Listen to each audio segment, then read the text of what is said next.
Today is Thursday, August 3rd, 2023. This is the Stronghold Digital Mining daily update. This morning, I got a notification indicating that a press release was out there. A press release issued by Stronghold Digital Mining. And it surprised me because although it's always possible, you might get some news, right, of deals or something going on ahead of our scheduled investor presentation. I wasn't expecting there to be a preliminary release of information regarding our Q2 2023 results. And at first glance, I thought, gosh, revenue, like total revenue of $18.2 million, that's about 14.8% less than the number that we talked about yesterday. Remember, where we did all that math and we kind of went over what some of our revenue inputs could look like. And so at first glance, I was kind of like dazed and I felt confused. I was apprehensive, and I was perhaps even feeling like slightly just unwell, like in the sense of like, what, oh my gosh, like what is this? What's going on? Then I looked, closer at the numbers. Like, yes, that first number was a little bit jolting. But then I dug a little bit deeper. And I really want to encourage you to click on the link to my Twitter page or profile in the description to this video, because all the numbers are laid out there. Okay, and I am going to reference that to highlight some of that in our conversation. But to the extent you want to dig in there and kind of take a closer look just by reading it, it's certainly something you may want to consider doing as well. But let's see. So this morning I looked at that 18.2 million number and I said, all right, let me kind of read this a little bit more closely. And so then I started looking at, okay, well, what did we generate insofar as Bitcoin mining revenue? And that consists of self-mining, as well as our win-win hosting plus arrangements with Foundry and Canaan. What did that produce in Q2 2023? I'm in the process right now, actually, of attempting to load, if I can. Okay, here we go. I just want to load what I posted to Twitter, or X as it's now called, just so that we can kind of go over this in a somewhat organized way, because there's a lot to kind of go over, and I don't want to really be all over the place. So we have preliminary, keyword here being preliminary revenue of $13.8 million for Q2 2023 of self-hosted, or rather self-mining Bitcoin revenue, right?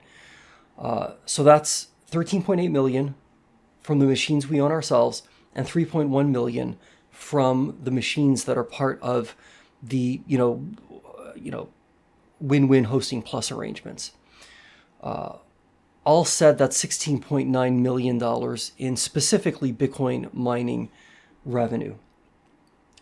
So, as we alluded to yesterday when we had our conversation, the two big numbers that you and I looked at, right, in terms of computing our potential Bitcoin mining revenue, our segment revenue for Bitcoin mining, we look at BTCMW, which is Bitcoin price in dollars per megawatt hour, and then we look at the amount of megawatts that we're devoting to Bitcoin mining. And that's kind of how we discern what's going on the revenue side. So what we came up with yesterday was an estimated cumulative Bitcoin mining revenue amount. So that includes our self-mining revenue, like the machines we own, and the machines that we have as part of the win-win hosting plus stuff. We came up together with 17.6 million for the Bitcoin side of the business. So that's only like a 4% difference from what Stronghold Digital Mining announced was Q2 2023 preliminary Bitcoin mining, segment revenue. Not bad. I mean, for a bunch of retail, people, right, investors. Heck, in my case, some guy, in Pennsylvania. I mean, that's not bad to come within 4% of being spot on. I'll take it, right? And I'm assuming, you probably feel the same way. It's like, hey, that's pretty darn close. Now, what accounts for the discrepancy? Why was there a 4% difference? There's a lot of variables, but that could potentially have been the culprit. But I think the one that really needs to be highlighted, and I do even show like a little graph in the Twitter thread that I created. Basically, I've been juicing BTCMW by an additional 5% because transaction fees on the Bitcoin network like spiked very substantially in early May. And that spike, it was kind of short-lived. I mean, transaction fee revenue has remained, it was kind of elevated for a bit, but then it kind of went sort of back down to like its usual self, maybe the 1-2% range with a couple spikes here and there. But I kept that 5%, like juicing amount. I think I kept it way too long. And so I am under the impression that to a degree that is like one of the culprits for why we were off by 4%. I need to do a little bit more digging, right into this. But I mean, again, all in all, for so-called retail investors, I think it's pretty cool that we were, 4% away from the actual number. Now, when it comes to the rest of the revenue picture, remember, we have, generally speaking, two primary revenue inputs, right? We have, Bitcoin mining revenue, and then we have grid sales. So grid sales can sometimes be phenomenal. Okay, Q4 2022, that quarter came to life for us as a result of grid sales. Okay, so grid sales are not to be ignored. They're a factor. In this instance, when you and I computed our numbers yesterday, I underestimated just how vigorous Stronghold Digital Mining would be insofar as like really attempting to optimize operations, right? Let me explain. We were at, and I'm just referencing here, our estimate was like 3.2 million for like grid revenue. The reality is we generated 1.3 million in grid revenue. So what explains that difference? That's a pretty big difference, right? On the one hand, you would think, well, it sucks. We didn't generate more revenue. But let's kind of like think about this a little bit more carefully. We have a variable cost of producing electricity of about $32 a megawatt hour. We computed that average blended grid prices for Q2 2023 were closer to $24.58. Now look, I suck at math sometimes, a lot of times, but just at first glance, hey, wait, if it costs me $32 to make something, yes, I can generate extra revenue by taking my $32 worth of electricity and selling it for $24.58. Yes, I can generate more revenue doing that. But, does it make sense to do that, right? Because you're kind of like selling it at a loss. So what these numbers suggest, and this is why I'm actually kind of like, whoa, this is better than I expected, because what these results suggest is that we minimized the amount of electricity that we were sending to the grid based on these preliminary numbers. So you say, well, but wait, how does that work? What do you mean? Well, so our data centers consume a certain amount of electricity, and our data centers are what contain our Bitcoin mining machines. Not only the ones that we own ourselves, but the Bitcoin mining machines that are part of our Win-Win Hosting Plus arrangements. So what if, and this is what the data suggests, what if we calibrated how much electricity was being produced by our power plants to simply be that which was required at any given point in time by our data center? So that means, right, by default, it means you're not really sending as much, if any, electricity to the grid.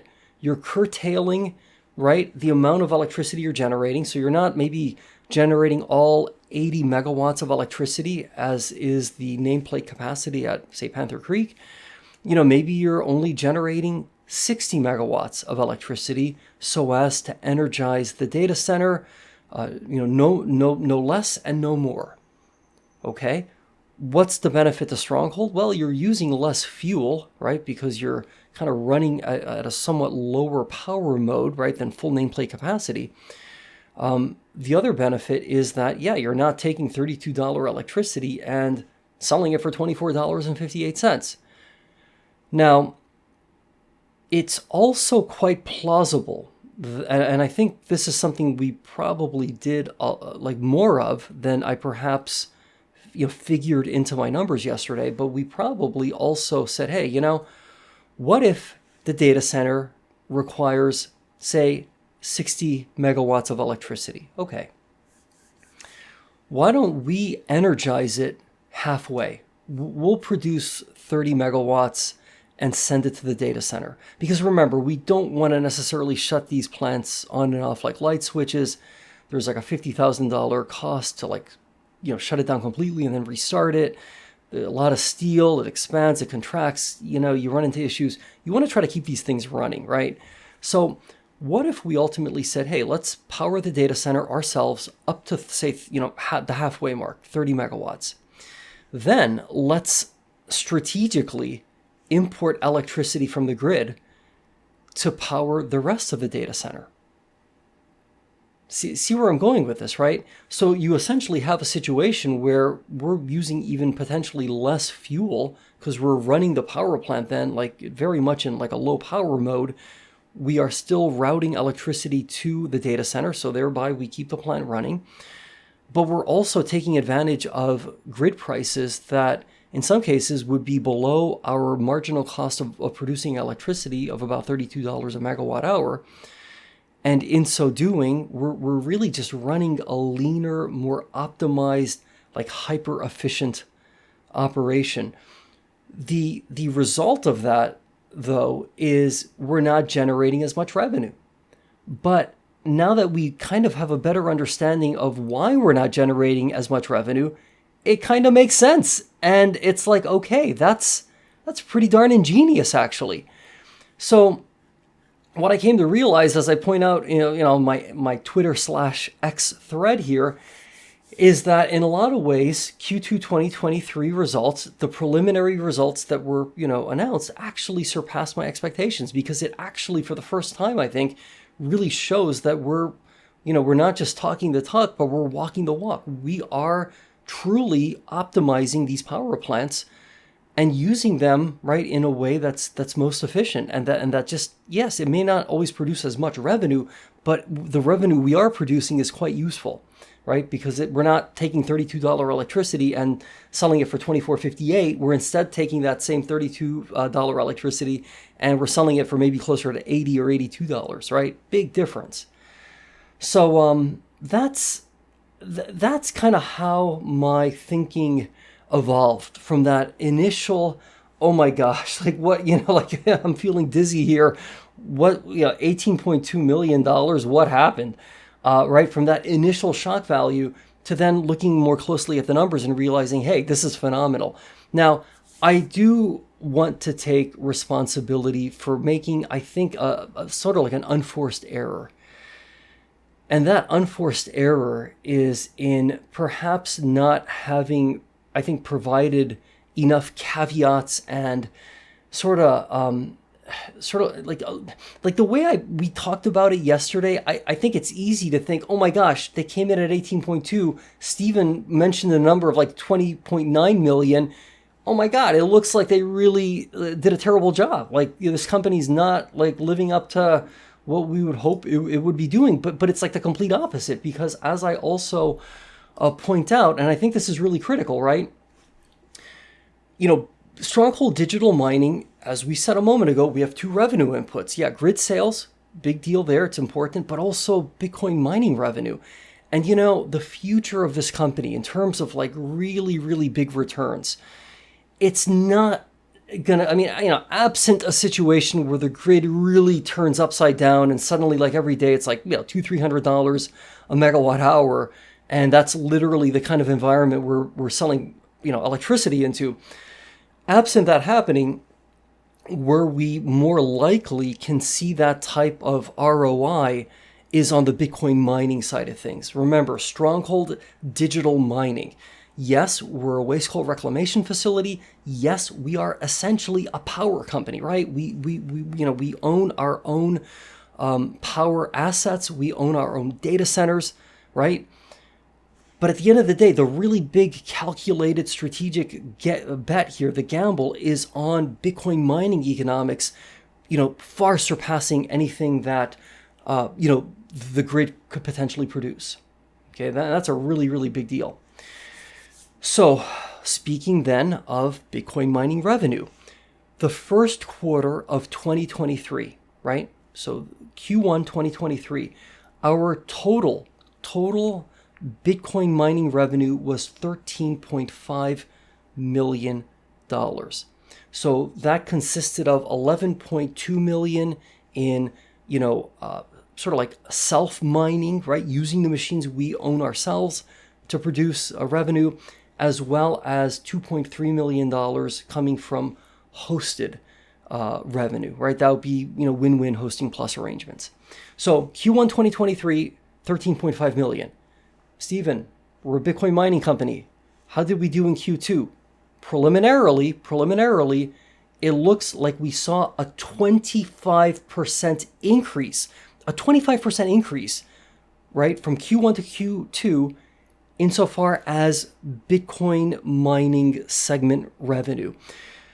13.8 just based on 13.8 million, I should say, just based on the machines we own, and about 3.1 coming from hosted revenue, for a grand total of $16.9 million. $16.9 million in total. That's about a 25% improvement in Bitcoin mining revenue from Q1 2023. So wait a minute though, like what then went down? Well, it was our grid revenue.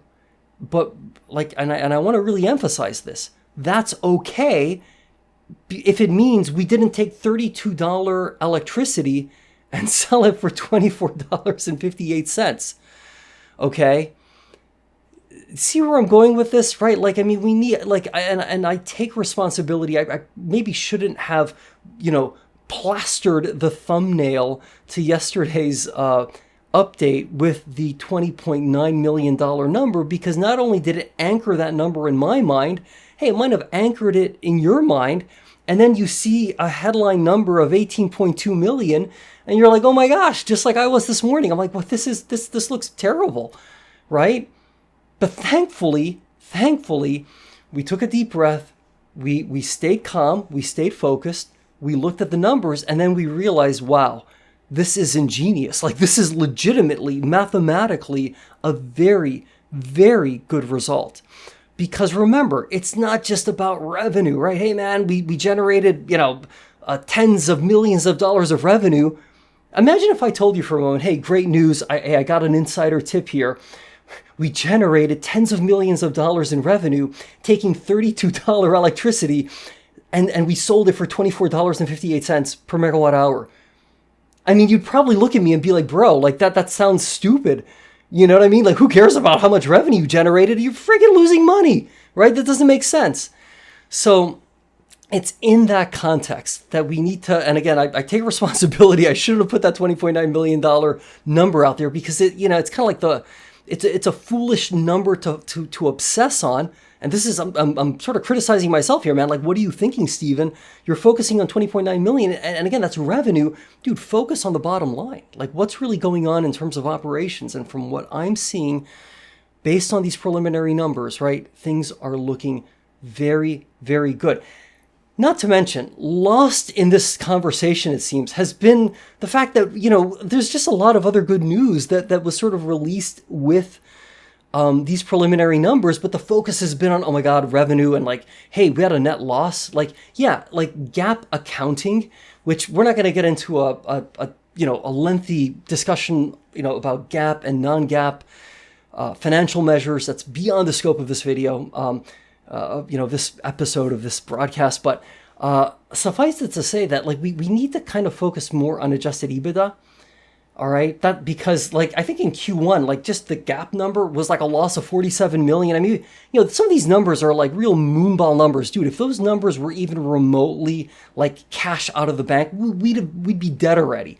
Okay, it's not like, oh my gosh, we lost X amount of millions upon millions of dollars. It sometimes this is like it's the way GAAP accounting requires that certain things be treated. It sort of results in these massive like loss numbers. It's not cash out of the bank. We just don't have that much cash. I mean, right? You can't be a company that loses, $100 million. I mean, we don't have that in the bank to lose. So it's, again, those numbers can be a little bit disorienting if you look at it and like, hey, what is this? The adjusted EBITDA is a bit of a bigger deal. And I want to get into that, but I'm also mindful of the time. We're running on 20 minutes now here or so. Hopefully, though, this addresses the number one thing I wanted to address today, which was really this headline number of $18.2 million in revenue versus the 20.9 million that I talked about yesterday we both talked about it really as being like a floor. Now we understand what happened, why it happened, or at least, right, we're getting some evidence as to what went on here. And all in all, it's okay. Like these numbers work. It makes sense. I'm grateful that we have lower revenue if it means we didn't take, I'll emphasize this again, we didn't take $32 electricity and, trip over ourselves to sell it for $24.58 over and over and over again, thereby, yes, generating more revenue, but like, what are we doing here? So, okay. I will definitely continue talking about this either later today or tomorrow because there's a lot to cover in what was released today, and I think it's important that we talk about it, but let's take it a step at a time. Okay, let's be positive, let's be great, and we will talk again very soon.